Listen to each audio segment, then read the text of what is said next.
That's very true, yes. Refer to the Roman history, who inspired him very much. But in matters of institutions, what was his main inspiration? At that time, there was Roman history, but there was also the ideas of the 18th century in Europe Yeah. and the United Right. States. What was the balance in the inspiration? It's a very good question. There are various sources with Washington. Washington, truthfully, was not a theorist. There's no doubt about that. And I do think as a man of action, that's a fair description. But he had a very kind of perceptive intelligence when it came to arguments about people and what motivates them, and that I don't think there's any doubt that the general Enlightenment thinking of the day, that is to liberate the people, is a motivating factor with him. And one of the things that I will go into in the book, which I didn't mention, we all know Washington was a slaveholder. We all perhaps know that it took him a while to adjust to having African Americans in the Continental Army. But adjust he does.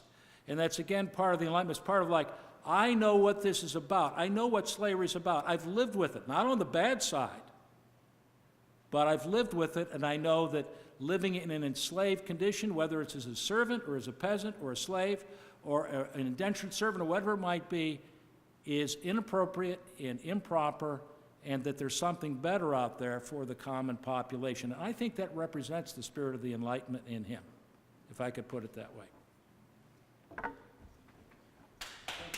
My pleasure.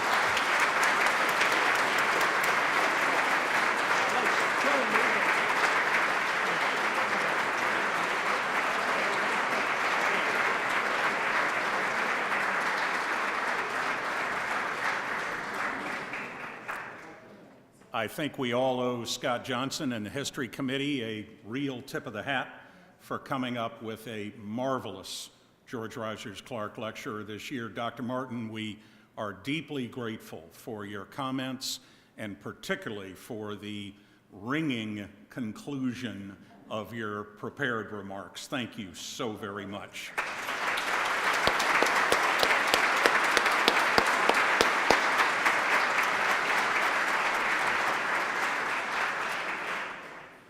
Two quick announcements. Number one, some of you all may have noticed we have a new resident in Anderson House in the Great Stair Hall. We have a 4-pounder cannon, courtesy of a loan from the National Firearms Museum. And you might thank Tom Etter in particular tonight for arranging that.